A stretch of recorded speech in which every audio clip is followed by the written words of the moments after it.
a family in Cyprus, a worker in Texas, children in Asia. Many places, many people, many lives. I greet you in the name of the heroic struggle of our people. They don't know each other. They will probably never meet, but they share so much in common with all of us. At work, at play, we cherish a hope for prosperity and happiness, and above all, for peace.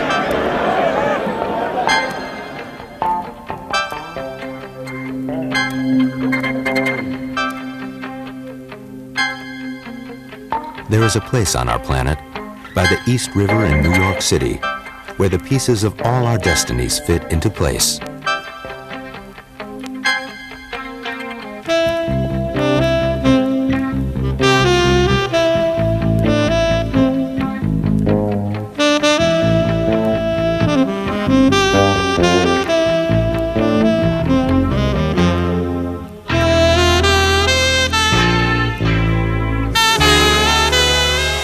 Even if we know little of what goes on here, it has a direct impact on the daily lives of all of us.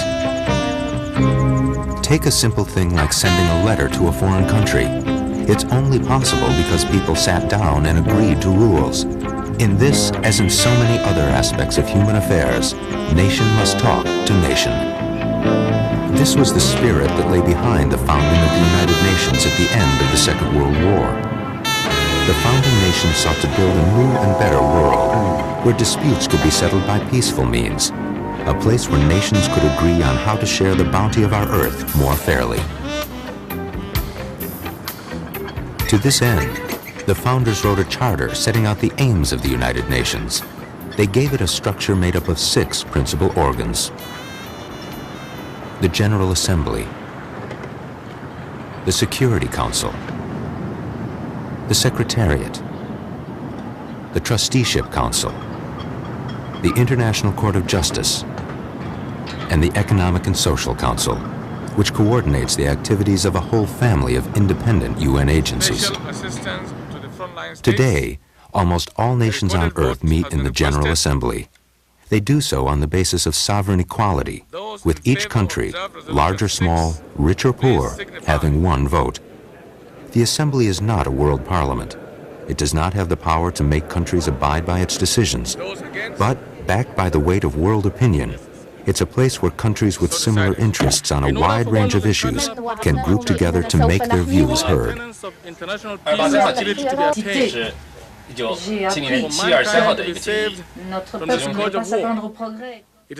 In this hall, thousands of resolutions, treaties, and conventions have been agreed upon. The debates here, the town meeting of the world, have broadened all our horizons and set new standards to be fought for.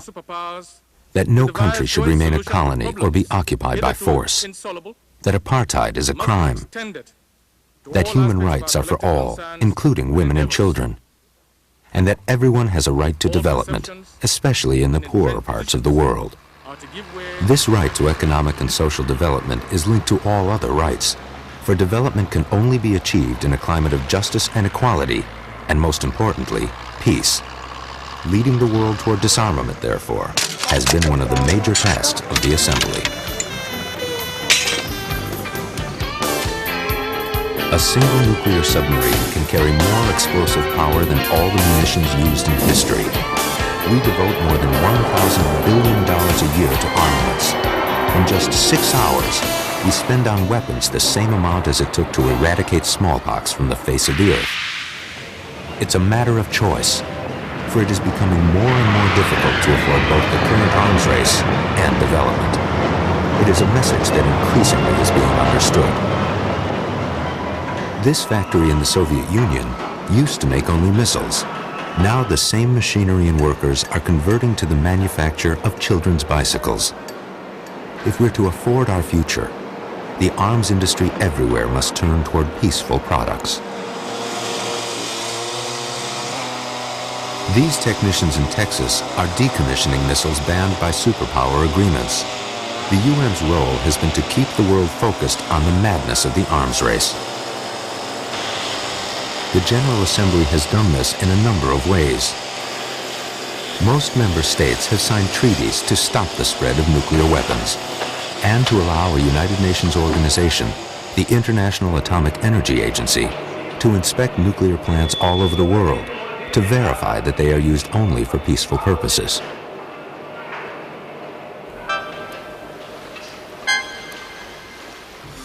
There are agreements to ban nuclear tests on the seabed and to ensure the peaceful uses of outer space.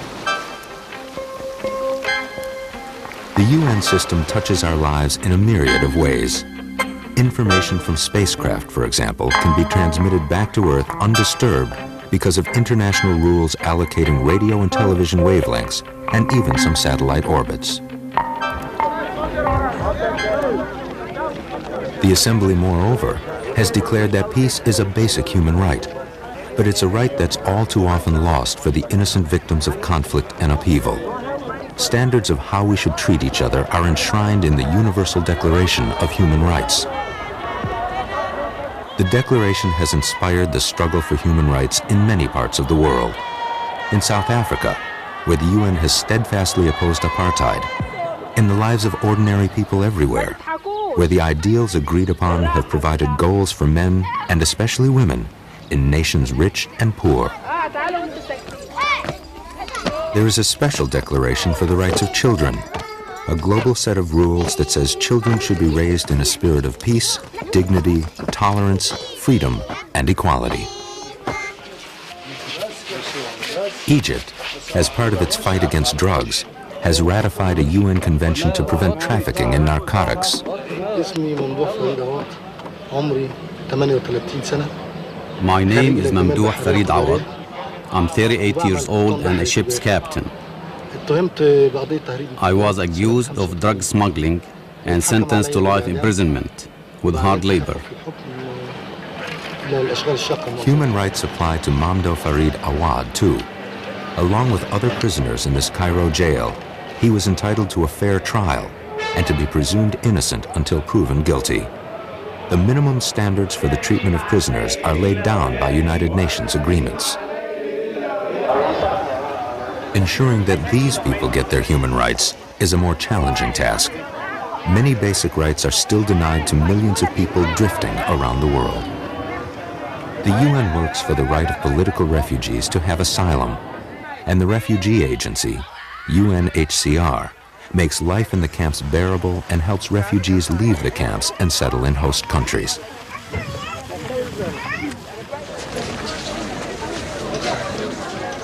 In the Middle East, Palestinians are provided with some of their essential needs by a special UN relief agency. It helps young Palestinians like Dina Kamal Sabah have a future. The certificate I get here will help me serve my people. There is a great need for the specializations we are studying. There are refugees on all continents, tens of millions of them. One of the main reasons for this global tide of refugees is the effect of wars. Keeping the peace is therefore a major responsibility of the UN and the main job of the Security Council. It has 15 members. 5 of these, China, France, the Soviet Union, the United Kingdom, and the United States, have permanent seats and the right of veto. If even one of them votes no, the resolution is defeated. The other 10 members, from the principal regions of the world, are elected by the Assembly for 2-year terms. The Charter gives the Security Council the power to make binding decisions if peace is at stake, and it may even order sanctions, such as blockades or even armed intervention, to halt acts of aggression. In most cases, it has acted with the consent of the parties involved. The aim is to help nations end military conflicts by providing the tools needed to make a ceasefire possible. Most important of these tools, the peacekeeping forces. Soldiers under UN command, they can supervise a truce, help prevent the renewal of fighting, and encourage the return to normal conditions.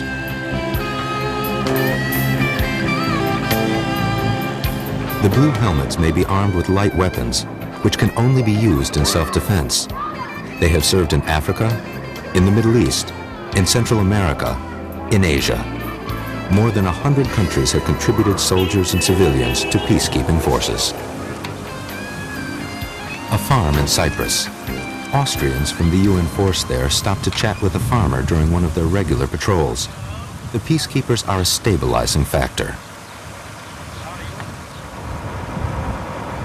It's reassuring for Lucas Hagianakou to have them around when he goes to his fields in the UN-controlled buffer zone that divides the Turkish and Greek communities on the island. When I go to work in the buffer zone, knowing the UN soldiers are there, I do so with a light heart. I feel secure.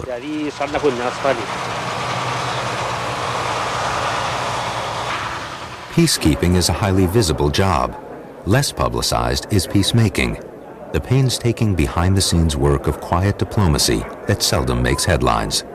The UN seeks to prevent fighting before it breaks out, or to see whether contending parties are ready to end hostilities.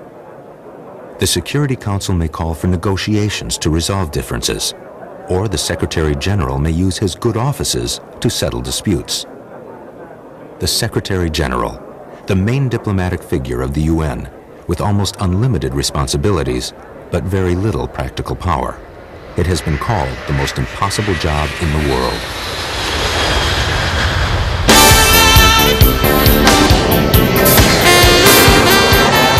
Scarcely a day passes without appeals for assistance from all parts of the world.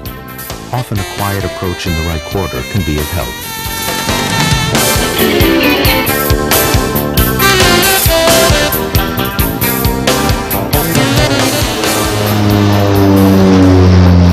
The two leaders expressed their willingness to meet without any preconditions and to Attention, last call for boarding. All passengers for flight. Whether it's for the Secretary General traveling on a mission of peace or tourists going on holiday, it is worth remembering that aircraft fly safely because of international cooperation on safety and navigation.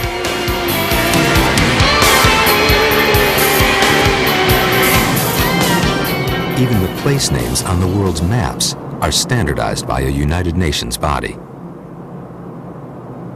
There are many responsibilities of the UN system that never get the limelight. The Secretariat of the United Nations carries out much of this anonymous work. Another major responsibility of the Secretary General, it's an army of international civil servants, men and women, drawn from all countries who keep the wheels of international cooperation turning.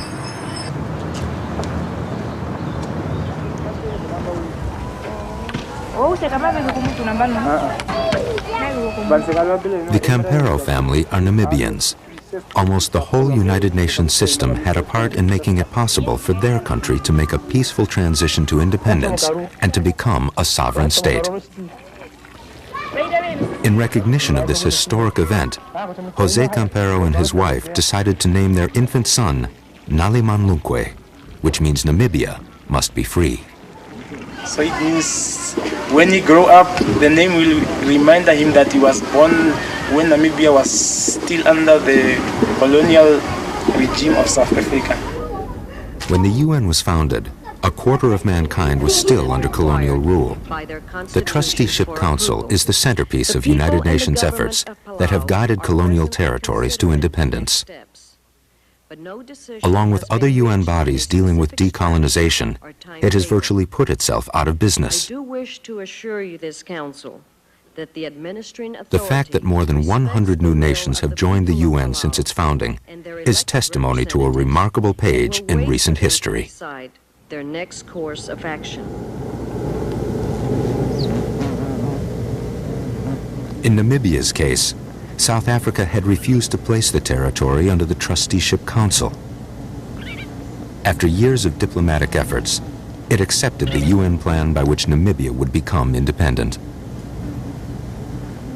An international group made up of more than 120 nationalities successfully monitored free and fair elections.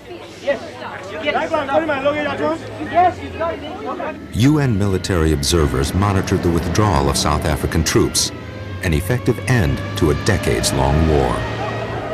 UN police and civilians watched over the registration of voters and the polling itself. This unique international effort made possible a peaceful transition from war to independence, and the Namibian flag could fly outside the UN headquarters as the new country celebrated. Another major UN body involved in Namibia's independence was the International Court of Justice, which had ruled that South Africa's presence in Namibia was illegal. The court, of 15 judges from different countries, sits in The Hague in the Netherlands. The judges are elected by the General Assembly and the Security Council for 9-year terms. Countries may agree in advance to accept the court's jurisdiction and bring legal disputes before it. The court embodies the hope of the founders that conflicts can be settled on the basis of international law. The court ruled, for example, that the potentially violent dispute that threatened the livelihood of North Sea fishermen should be settled peacefully. Known as the Cod War, it had brought Iceland on a collision course with countries wanting to fish off its coast.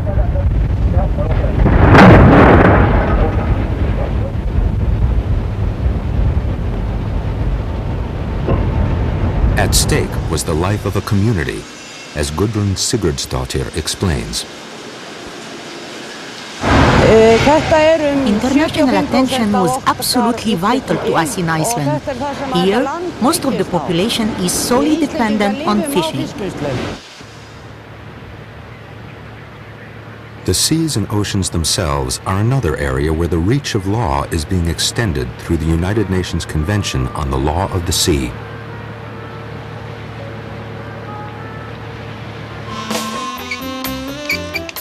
There are few human activities that are not reflected in the work of the United Nations.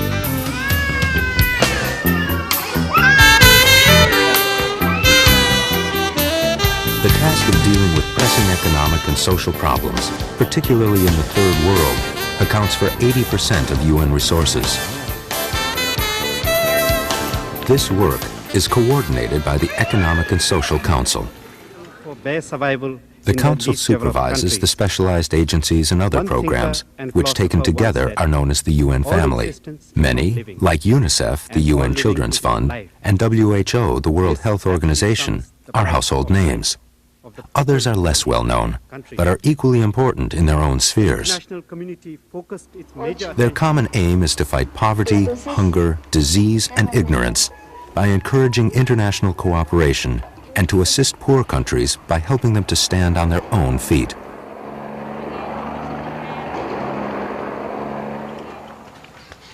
In Costa Rica, UN agencies have encouraged the use of fast-growing bamboo to build houses. It means less logging of the precious tropical rainforest. When it's plastered and painted, this will be an affordable new house for Margarita Lazaro. Now I am looking forward to winter, and we are very happy because we know we won't get wet. The UN family includes institutions like the World Bank and the International Monetary Fund, which play a central role in the global financial system. It includes the UN Development Program, a major provider of technical assistance to developing countries. From telecommunications to health standards, from shipping regulations to trade agreements, the UN system is a vital part of what keeps the modern world working.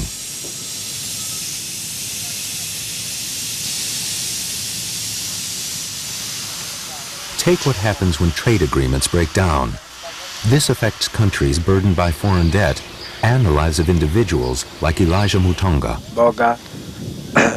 Because coffee prices collapsed, I've had to start over again with another crop to support my family.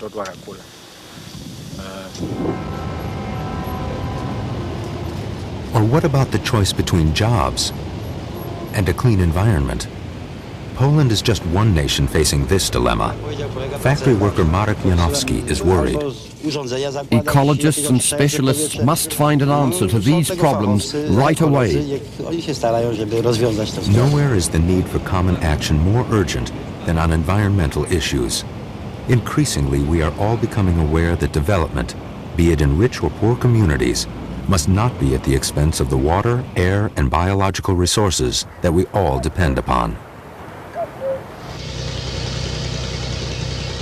The UN Environment Program and the World Meteorological Organization are monitoring the impact of human activity on the global climate system to help us find a sustainable path to the future. An Indian chief once told me, when the rivers die, when the forests die, so does the earth. And when the earth dies, we all die.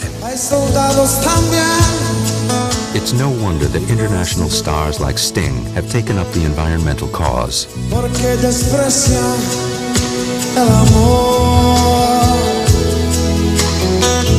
And it's worth noting that when this song or any other music is played on television or on the radio, the copyright is protected by a UN convention guarding intellectual properties.